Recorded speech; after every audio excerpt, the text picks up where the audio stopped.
เฟซสาวลาวน้อยไป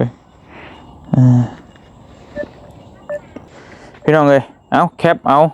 พอได้ติดต่อน้องแต่ได้ก็โทรบอกเพิ่นให้เพิ่นขึ้นมาให้มันคุยให้มันจบให้มันสิ้นเนาะน้องของเอ้ยน่ะชื่อโดยเพิ่นขายเท่าไหร่นะ50,000โดยพี่น้องเอ้ยเนาะอันไผเป็นคนขายอันเบิดทั้งสองเลยทั้งพ่อกับลูกแม่อันถามเหตุผลเพิ่นอยู่ว่าเป็นหยังจังขายถามแล้วคันว่าเพราะว่าเงินหั่นเอื้อยก็บ่ได้รับแบบว่า2 ต่อ 2ได้บ่เตียงเอ้ยมีผู้บ้าน2 คน3 คนทางผู้บ้านเก่าแล้วก็การจะตั้งเป็นคนเซ็นเขียนเอื้อยก็สิบอกไปยืนทักแม่มีแต่บอกให้เพิ่นติดต่อหาเฮานำโดยให้เฮารับเฮานำที่ชุมชายเขาเลยก็ได้แม่ๆได้ครับ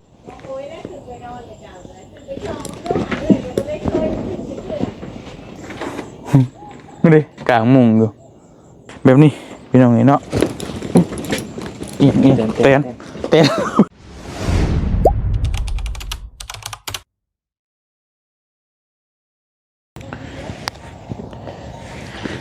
พี่น้องกราบทักทายสบายดีพ่อแม่พี่น้องเบอร์สุขุสู่คนพี่น้องบ่ว่าสิอยู่ในและก็ต่างประเทศเนาะก็ยินดีต้อนรับเข้าสู่ช่องบ่าวเตียงทองชาแนลคือเก่าพี่น้องมื้อนี้เฮาก็มาอยู่บ้านดงมักเงียวเนาะพี่น้องบ้านดงมักเงียวเมืองอุทุมพรแขวงสวรรณเขตบ้านที่แรกๆที่บ่าวเตียงซื้อดินซื้อดอนปลูกเฮือนให้น้องตุ๊กน้องติ๊กน้องแต่พี่น้องตะกอนเพิ่นอยู่กับพ่อกับแม่เพิ่นครบครอบครัวแหละพี่น้องเนาะนี่คือเฮือนเพิ่นพี่น้องอันนี้คือเฮือนเพิ่นล่าสุดได้ยินว่าขายไปแล้วจะขายให้ไผบ่เตียงก็บ่ฮู้เนาะเดี๋ยวสิมาถามนางนี่พี่น้องนี่เบิ่งความแตกต่างเนาะอันนี้เฮือนบ่เตียงเฮ็ดซื้อดินแล้วก็เฮ็ดเฮือนให้แต่ก่อนพี่น้องเนาะเฮือนกับบ่เตียงเฮ็ดมีแต่แนวนี้แต่ก่อนมีแต่ประมาณนี้พี่น้องเดี๋ยวสิเข้าเบิ่งก่อนจักหน่อยนึงมีแต่หลังหญ้าบ่แม่นหลังหญ้าหลังสังกะสีแล้วก็ผาไม้พาไม้กระตาดประมาณนี้พี่น้องนี่มาเข้าทาง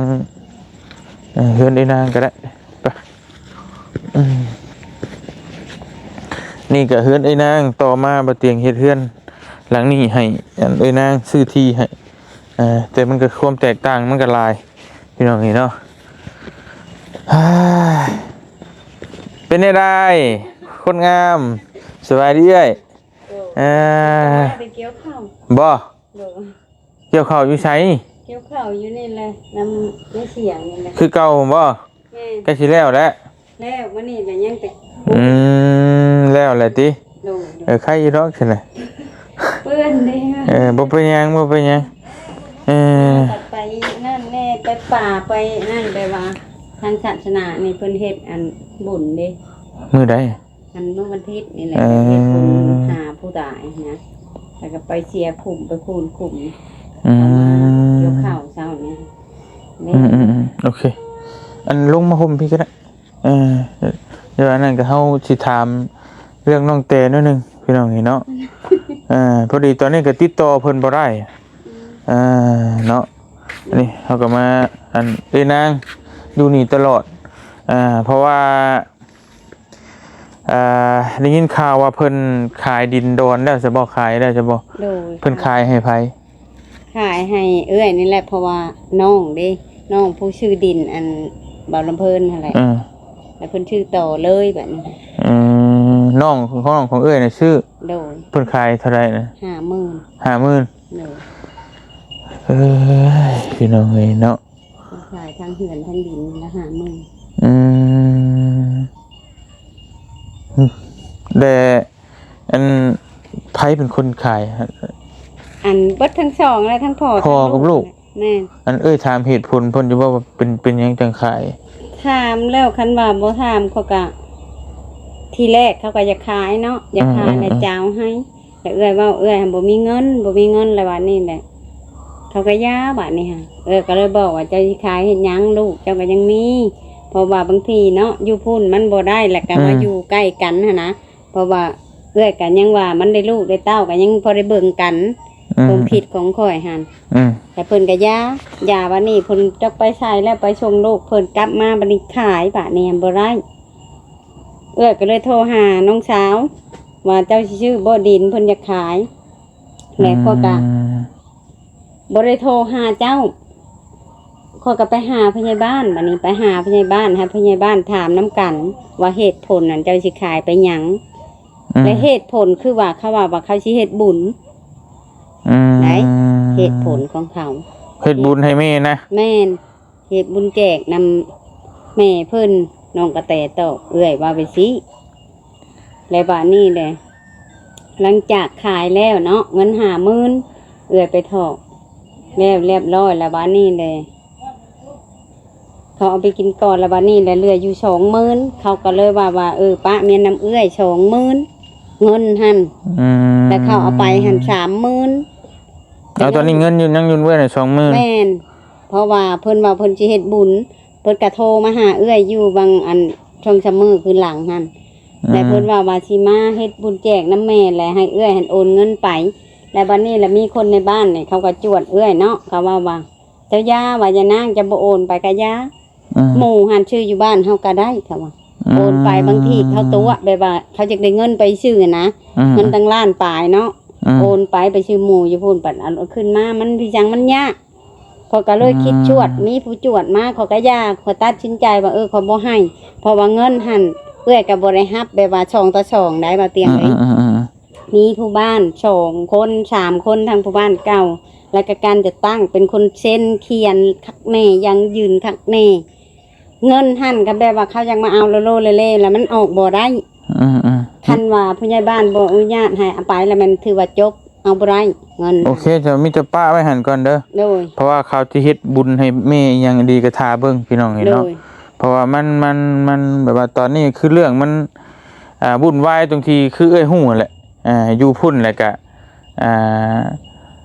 มันอยู่แล้วก็ไปอันตัวไปน้ำผู้บอกผู้ว่าก็ฮู้อยู่ว่ะนี่แล้วตอนนี้แหละมันทั้งนั้นก็เขาจะให้มันรู้เรื่องน่ะที่ไปให้หมอมาคุยพอเฮาไปคุยกับพ่อบ้านโนนสันตอนนี้มันก็ยังบ่จบต้องรอให้เจ้าโตเพราะว่ามันชื่อมี2 คนเด้ดินในสรุปอยู่พุ่นน่ะสิเฮ็ดแนวใดที่ยกให้น้องหรือสิแบ่งจังใดก็แบ่งให้หมอมาคุยแต่หมอก็มิดเลยหั่นน่ะตอนนี้น่ะจะคุยให้มันรู้เรื่องคือกาถ้าว่าเราเตียงจะคุยก็ท่าให้ฮอดเบิดเดือนนี้เดือนหน้านี่สิเฮ็ดบุญเพราะว่าเอื้อยหันเว้าแล้วกับอันเอื้อยของยายแต๋วเอื้อยตกลงกันแล้วเลยสิโทรให้น้องกระแตขึ้นมาบ่แต่ว่าตอนนี้เจ้าโทรติดต่อน้องเพิ่นได้บ่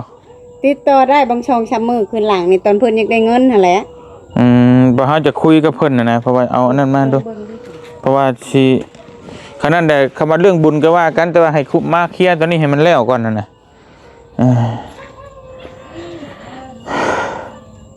แต่เมื่อยพี่น้องเนาะนี่แหละอันนั้นเฮือนบ่าวลำเพิ่นเฮือนบ่าวลำเพิ่นว่าเตียงชื่อให้แต่ว่าเราตายแล้วเจ้าของล่ะเรื่องเหลือแต่เมียเมียก็ขายให้น้องไอ้นางนี้เมียเพิ่นบ่ขายแม่ประตูละเพิ่นเองได้ค่ะแต่ก่อนมันทันได้ตายเพิ่นติที่โทรไปติดนึงมีแต่เพชรแต่ว่าแม่ก็บ่ได้เอาเบอร์เฟซสาวลาวน้อยเบิ่งเห็นคือนี่เพราะว่าอยากให้มันฮู้เรื่องนะผู้ใหญ่เพิ่นก็ให้ไปคุยให้มันจบมันสิ้นเมื่อยเฮากะนี่พี่น้องเอ้ยเอาแคปเอาผู้ใดติดต่อน้องแต่ได้ก็โทรบอกเพิ่นให้เพิ่นขึ้นมาให้มันคุยให้มันจบมันสิ้นเนาะเรื่องราวดินดอนนี่ก็ได้เพราะว่าบ่เตียงคุยกับพ่อบ้านแล้วต้องเอาเจ้าตูน้องแต่มาจังให้มันจบจะเอาได้ใดก็ให้มันจบพี่น้องเอ้ยนี่โทรบ่ติดจับเดี๋ยวบ่เตียงพิมพ์เขาต้องเบิ่งก่อนเพราะบ่เตียงบ่มีเฟซบ่มีหยังเพิ่นเลยนะพี่น้องเอ้ยเพิ่นเคยส่งมาหาแต่ก่อนกี้แต่ว่ามันก็เปลี่ยนไปเลยนะเฟซก็ได้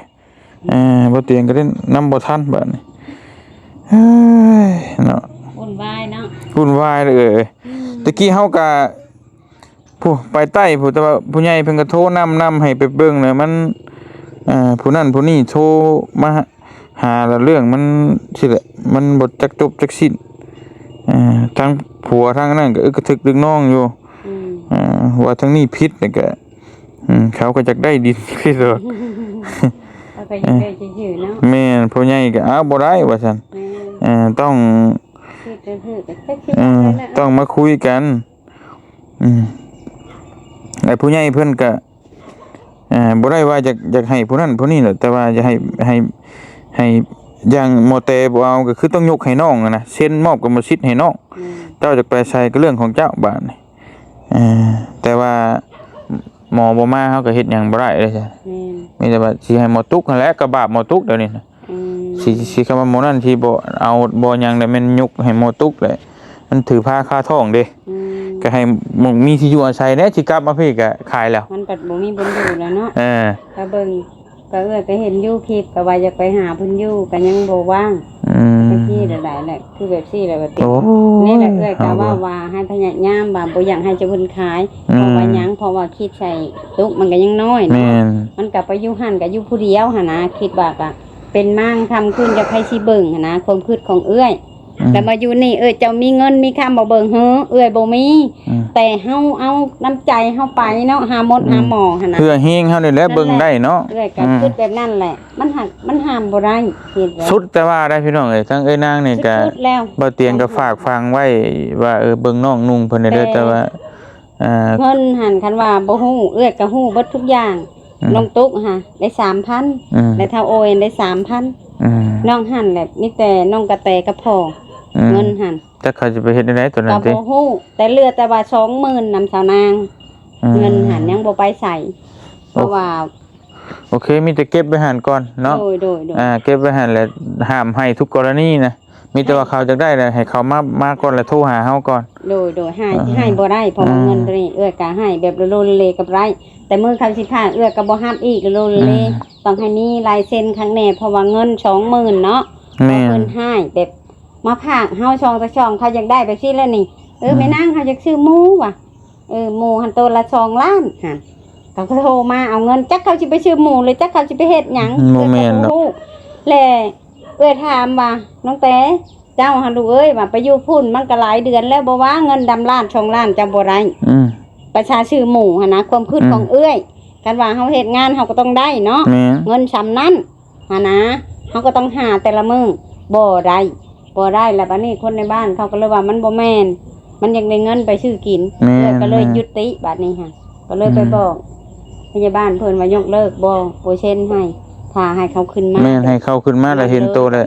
สิเอาเงินเอาหยังไปใช้เลยก็ต้องเดี๋ยวโทรบอกเฮานำให้เฮาสิเข้ามาเบิ่งเพราะว่าถ้าเอาไปเฮ็ดบุญอีหลีน่ะพอให้อภัยได้พี่น้องเอ้ยมันจะยามันแต่ว่าที่จริงมันก็บ่ขนาดนั้นดอกเรื่องการเฮ็ดบุญเฮ็ดศีลเฮาก็ต้องหาเอาเฮ็ดบุญให้แม่หาบ่ได้ก็ฮอดมือมันได้จังเฮ็ดแต่ถึงขั้นขายที่ขายเฮือนตัวเองอยู่เนี่ยไปเฮ็ดบุญมันก็บ่สมควรเนาะสิว่าได้แล้วเนาะมันขายแล้วก็ก็ยังให้ได้เฮ็ดหั่นนะเอื้อยก็ความคิดของเอื้อยกระเทินว่ามื้อว่าขายแล้วก็ยังให้ได้เฮ็ดซะแม่นเอื้อยเว้าค่ะแม่นหยังทุกสิ่งทุกอย่างแบบถ้วยบวงเข้าก็บ่มีอยู่แล้วแม่นล่ะว่าน้ำในก็ย่าเอื้อยสิภาระเลย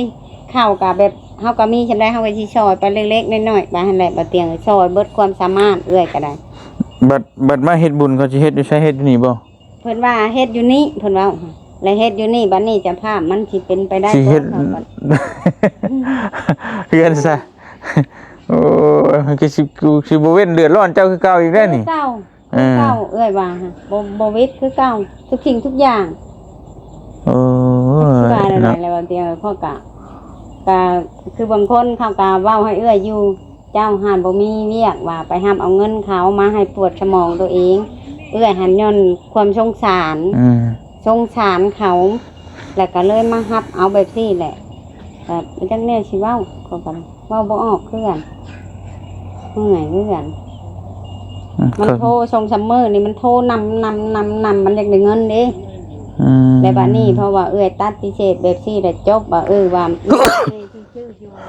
บ้านที่ก็ได้หมู่นี่ เอื้อก็เลยว่าไปสิมันก็เลยยุติเลยบัดนี้โทรมาจากเอาเงินอีกจะได้จะไปซื้อหมูติแม่นซื้อหมูบ่จำเป็นปานนั้นดอกเนาะหมูอยู่ปักเทปักช่องบ่อยู่ไสก็หมูอยู่ไสก็อยู่ปักเทพุ่นแหละแล้วเอื้อมาคิดว่าไปซื้อหมูอยู่พุ่นเพื่อสิจ้างค่ารถค่าล่างอยู่บ้านเฮาก็บ่ได้มันบ่แม่นดอกนั่นแหละแต่ก็หลายคนเขาจวดเอื้อก็เลยย่างคือในหน้าตอนนี้นี่พี่น้องน้องแต่นี่ก็พอนี่ขายละดินกับเพื่อนนี่ในจำนวนเงิน50,000 บาทแล้วบัดนี้เนี่ย 30,000นำไปละฝากไว้นำนางนี่ 20,000ไว้เฮ็ดบุญให้นำแม่แต่ว่าตอนนี้เนี่ยเพิ่นมาโทรมาขอเรื่อยๆแต่ว่านางก็บ่ให้เพราะว่าเก็บไว้เฮ็ดบุญเนาะแล้วบัดนี้เนี่ยบุญน่ะเพิ่นเว้ากันน่ะสิเฮ็ดเดือนใดเว้าอันทีแรกเพิ่นว่าสิเฮ็ดเดือนนี้แหละนี่สิ้นเดือนนี้แหละเฮ็ดเลยแล้วบัดนี้แหละเลิศมันบ่เป็นแล้วว่ะเพราะว่าน้องกระแตนี่เพราะว่ามันก็มีญาติพี่น้องเนาะมีแม่เฒ่าก็มีป้าเด้ก็เลยมาพ่อกับป้าเพิ่นแล้วก็ถามบัดนี้ค่ะเฮ้ยบัดเฮาว่ะอันหลานตัวหันจะเฮ็ดบุญนำมันยายแต๋วจะข้าวมันเต็งเกี่ยวข้าวยังบ่แล้วและให้เบิดเดือนแบบเดือนลาวเฮาธรรมดานะเบิดเดือนนี้แต่เป็นเดือนหน้าซะเพิ่นบอกแล้วข้าวแล้วน้ำก่อนเนาะคันถ้าว่าน้องกระแตบ่มากะเอื้อยเพิ่นสิเฮ็ดค่อยก็เลยมาคืนวันนั้นค่อยก็สิได้โทรหาเจ้าอยู่แล้วเพราะว่าเงินนี่สมมุติว่าน้องกระแตบ่มาก็เอื้อยเขาเอาไปเฮ็ดมันก็ได้ออกจากเอื้อยอยู่แล้วเงินเอื้อยเป็นคนเก็บคนกำก็ต้องให้ฮู้หลายคนเอื้อยคิดว่ามีแต่ถ้าว่าเจ้าโทรบอกอันเพิ่นได้ติดต่อเพิ่นได้เนาะบอกเพิ่นว่าช่วงนี้ให้มาก่อนถ้าว่าเป็นได้ไรก็อย่าให้มาก่อนมาคุยตัวนี้ตัวนั้นให้มันจบก่อนแต่เพิ่นขึ้นมากะเรื่องบุญบ่บุญก็จังว่ากันแต่ว่ามันนี่มันก็อีตัวน้องมันน่ะน้องตุ๊กนั่นแหละแต่นี่มันก็อยู่น้ำเขาเนาะอยู่น้ำปูน้ำยาก็มีแต่คนเขาว่าพื้นแล้วเฮาก็เว้าหยังก็บ่ได้แล้วผู้เดียวอย่างน้อยก็มาให้คุยกันให้ตัวนี้ให้มันจบสิเฮ็ดแบบใดเอาจังไดก็ให้มันจบเพราะว่าทางผู้ใหญ่เพิ่นก็บอกว่าบ่ค้ำบ่ขายนี่ก็คือสิเว้าถ้ามันบ่ถูกต้องปองดองมันยุ่งมันยากก็สิเซ็นมอบให้น้องหรือว่าจังใดก็จะให้น้องอยู่ต่อไปหรือตัวจะไปใส่ก็ไปนะตอนนี้มันยังคลาคาซังอยู่แล้วมันเว้ากันยากอยู่แล้วเจ้าตู่ยังบ่มาแต่ใบซื้อขายก็เอาไปน้ำเพาะประเด็นมันนะเอาไปพุ่นดูน้ำเพาะบ่ได้เฮ็ดหยังก็เฮ็ดบ่ได้ตอนนี้นะแต่ให้เอาตัวนั้นมาเคลียร์ให้น้องจะอยู่จบเจือแต่ว่านี่โอ้ยน้องตุ๊กมันอยู่ชายชันอยู่น้ำยาบ่ตาก็อยู่เฮือนหลังนั่นแล้วอยู่หลังนั้นน้ำผัวเหมือนกับผัวแต่ว่าทั้งลุงทั้งหยังก็มันมีชื่อเขาเด้บ่ไล่หั่นก็ไปอยู่นำกันหั่นบางมื้อบางวันก็ว่าตัวบ่มีชิดเฮือนหลังนี้หั่นน่ะแต่โมก็ผู้ใหญ่เพิ่นก็เห็นในคลิปมันบ่คักแล้วให้เอาใบซื้อขายนำมาเลยได้ให้เอาชื่อมอตุกมอหยังนี่เข้าไปนํอีกมันมีชิดเบิดนั่นน่ะแล้วมันอยู่สะดวกสบายมันจึงบ่มีแนวพิษแนวเลวกันอีกประมาณนั้นแต่ว่าให้มันมาขึ้นมาก่อนคันเอื้อติดต่อได้สิบอกว่านั่นแหละแม่นมันบ่เท่าใดดอกให้มันค่ารถค่าล่างก็ได้บ่เกิน 4-5 แสนดอกบอกหมอถ้าบ่มีเงินเดี๋ยวเฮาสิจ้างให้ค่ารถขึ้นมาน่ะมันหักตอนนี้หัน100%มาเตียงเชื่อเอื้อแล้วบ่มีเพราะว่าได้ยินเพิ่นเว้าแล้วคันว่าสิขึ้นมาเฮ็ดบุญก็ยังสิให้เอื้อนี่โอนเงินไปให้และเอื้อก็เลยให้คำตอบว่าแต่คันถ้าว่าเงินค่ารถเจ้ายังบ่มีเงินมาแล้วเจ้าบ่มาดีกว่ามาเฮ็ดบุญค่ะก็เลยเว้าแบบนี้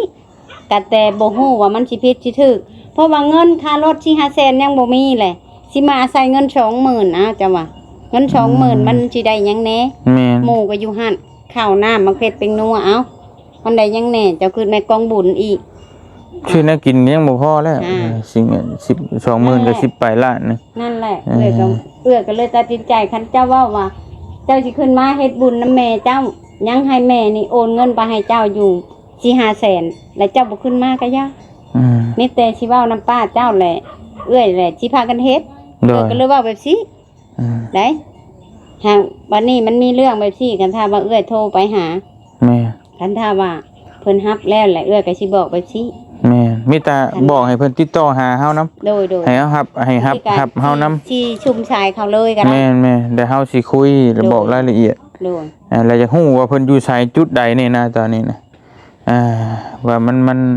เพิ่นไปเฮ็ดงานบ่ดูว่าจังได๋สิสำหรับเอ้ยฮู้มา อันกระชาเอื้อยถามว่าบ่ได้เฮ็ดงานดะ ไปอยู่นำผัวใหม่ อยู่ ซื่อ น้ำผัวใหม่ซื่อ แล้วผัวเพิ่นก็เฮ็ด บ่ได้เฮ็ดหยังไปอยู่นำกันซื่อๆนี่นะ ซะแล้วเนาะชีวิตบัดพ่อเด้ พออีกก็ไปอยู่ตั้งห้าพอ อยู่นำเมียใหม่ใช่บ่ แม่ เมื่อยเด้อโอ้ยบัดอันหมดติ๊กกับมิกเนี่ยอยู่นำพ่อ บ่ อยู่ ไปอยู่น้ำไผอีกอยู่น้ำ เอ้า พี่น้องอีก ไปเมียนน้ำพี่น้องของพ่ออีก โอ้ บ่ได้อยู่นำกัน อันนี้แหละจังว่าข้อยกะ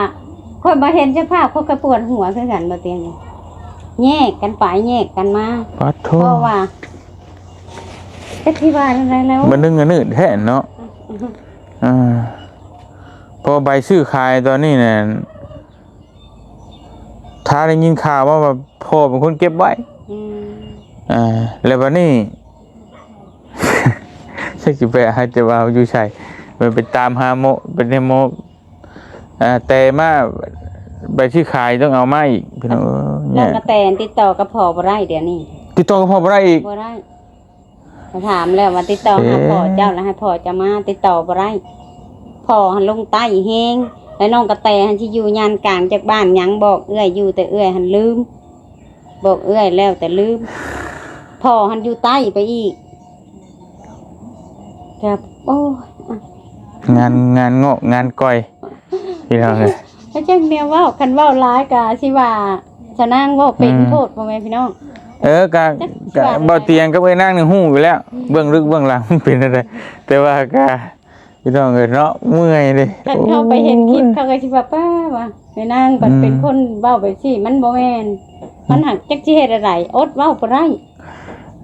เขาเข้าใจอยู่ดอกคนอื่นบ่ฮู้แต่บ่เตียงฮู้ดีอยู่พี่น้องเนาะ เจ้าน่าสิฮู้ว่าเอื้อยเป็นคนแบบใดแต่คนอื่นเขาก็สิบ่ฮู้เนาะว่าเฮาสิเป็นแบบใดแต่เอื้อยคือแบบซี่แล้วนี่อยู่ติดกันก็ฮู้อีกว่าเขาเป็นแนวใดมาแนวใด เบิดแล้วบ่เตียงก็มาช่วยเพิ่นตั้งแต่คือว่าแหละตั้งแต่แม่ท่านได้ตายยันแม่จนตาย แต่จังว่าแต่ก่อนเอื้อยเนาะ แม่นก่อนไปเจอไอ้นางอีก แม่น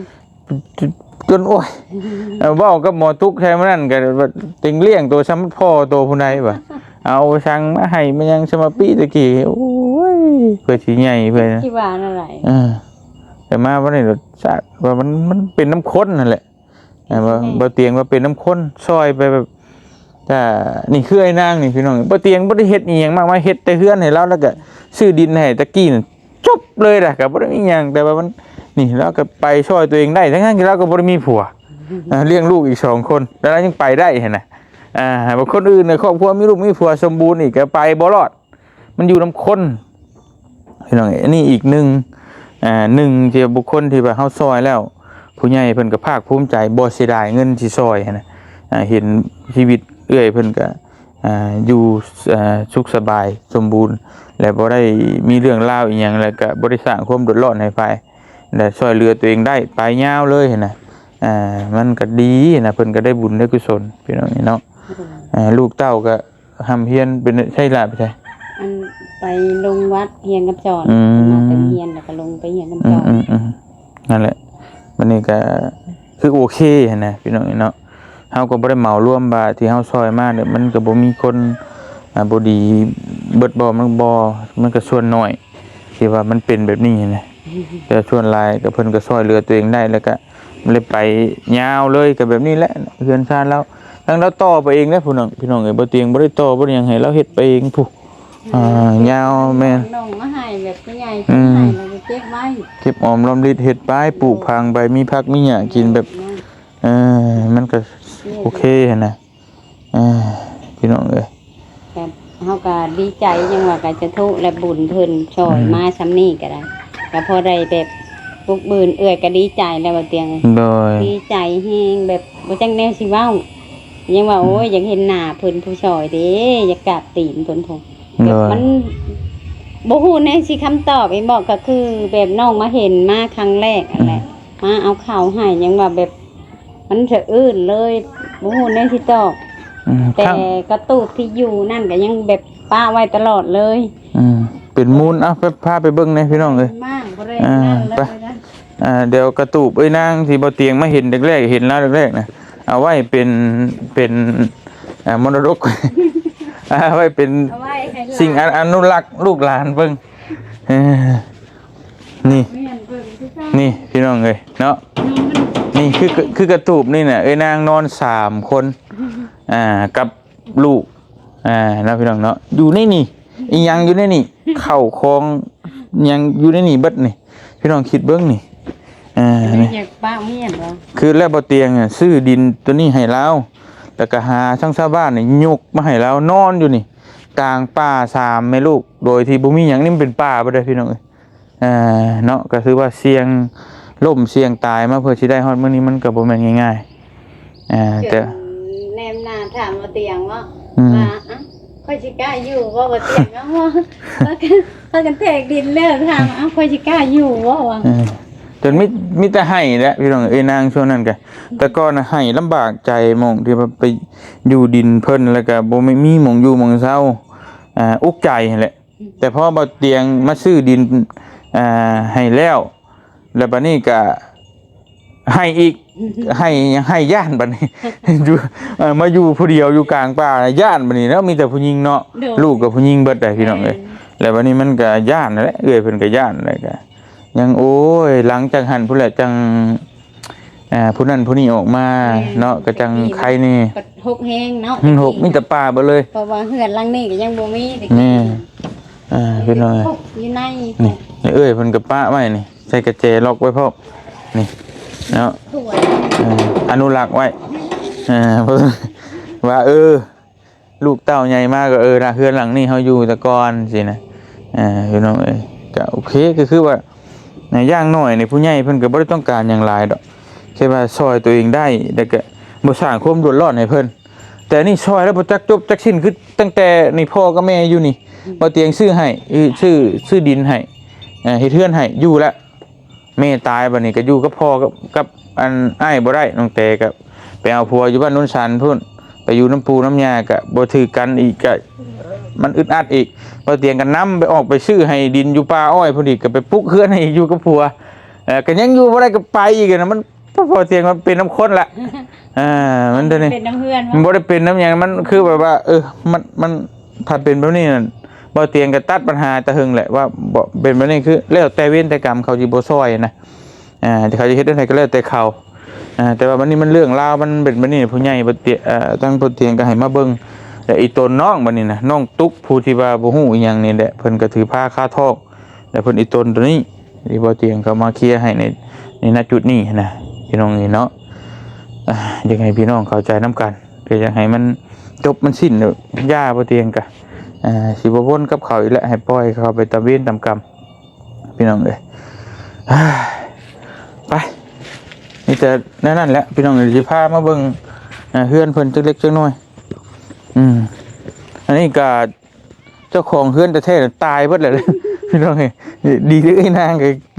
มันเฮ็ดได้จำเป็นเนาะมันจำเป็นเลยตายมีแห้งเบิดได้พี่น้องเอ้ยเนาะอันนั้นก็ตายแบบโอ้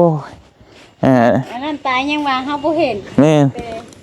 ผู้นี้ตายผู้เฮาเห็นแม่ผู้นี้ก็ชำว่าตายโหงตายมีแห้งแหละบ้านเฮาเอิ้นตายมีแห้งอยู่คลอดลูกแล้วก็เบิดเลือดแล้วก็ตายนี่เพื่อนเพิ่นพี่น้องนี่เนาะ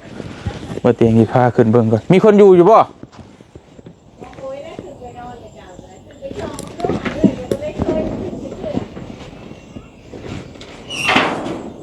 บ่มี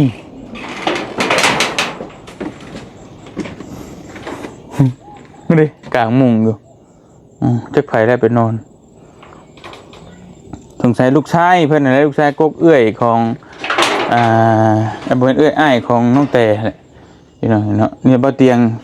ส่วนหลายแต่ก่อนน่ะบ่เตียงสิเฮ็ดเฮือนให้คนเฮ็ดประมาณนี้พอเนาะพี่น้องเนาะหลังจากนั้นก็มีการเปลี่ยนแปลงผู้ใหญ่เพิ่นก็บอกว่าลองเฮ็ดเฮือนดินน้องเบิ่งเพราะว่าเฮือนไม้นี่มันก็ มันสิผุพังไปได้แบบสินะพี่น้องนี่มันก็ปวกกินมอดกินเนี่ยมันก็ผุพังแต่ว่าลองเฮ็ดเฮือนดินเบิ่งมันเผื่อมันมอดปวกบ่กินมันสิได้ทนกว่าบ่เตียงก็เลยเริ่มเฮ็ดมาแต่ก่อนบ่มีดอกเฮือนดินนะบ่เตียงซอยมาก็มีแต่เฮือนไม้แบบนี้พี่น้องนี่เนาะอีเต้นลบเกิดเหตุไม่คาดคิดโอ้เกือบแล้วเมื่อกี้นี่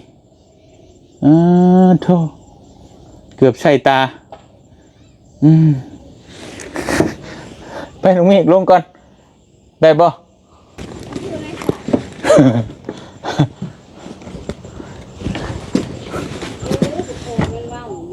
มันบ่โอ้ยแต่โคบเราเกือบไม่ใช่ตาเด้อ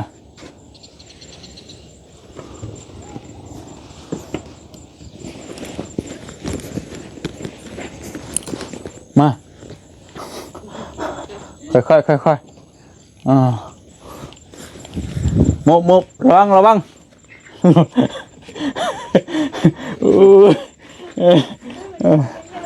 ไปนี่แบบนี้โอ้เจ้าที่แรงพี่น้องเอ้ย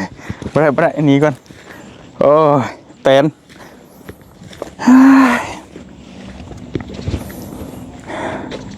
ไปใช่พี่น้องเอ้ยมิแต่เฮาสิไป